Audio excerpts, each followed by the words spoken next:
بسم اللہ الرحمن الرحیم۔ آٹا گوندتے وقت کا وظیفہ۔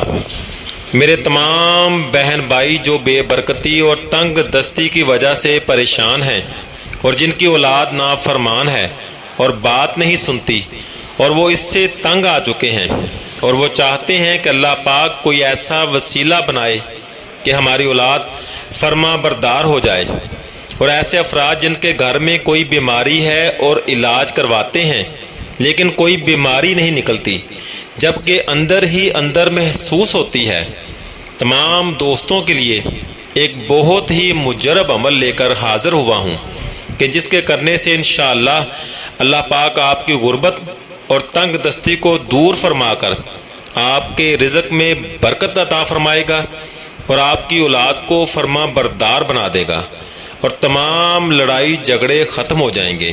یہ بہت ہی خاص عمل ہے، اسے آٹا گوندتے وقت کرنا ہے۔ خواتین اس عمل کو آرام سے کر سکتی ہیں۔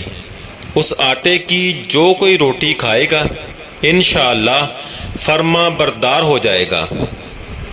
آپ نے کرنا یہ ہے کہ جب بھی گھر میں آٹا گوندیں تو پہلے وضو کر لیں اور پھر برتن میں آٹا ڈالتے وقت 3 دفعہ درود ابراہیمی پڑھنا ہے۔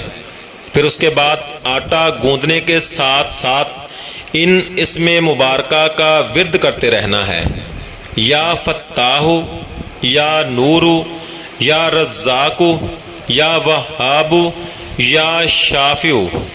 ان اسم مبارکہ کا ورد کرتے کرتے آٹا گوندیں اور جب آٹا گوند لیں تو آخر میں 3 مرتبہ درود پاک پڑھیں، پھر اپنے ہاتھوں پر دم کر لیں اور پورے آٹے پر ہاتھ پھیر لیں۔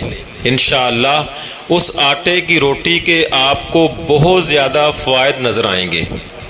دوستو دعاؤں میں یاد رکھیں۔ اللہ حافظ۔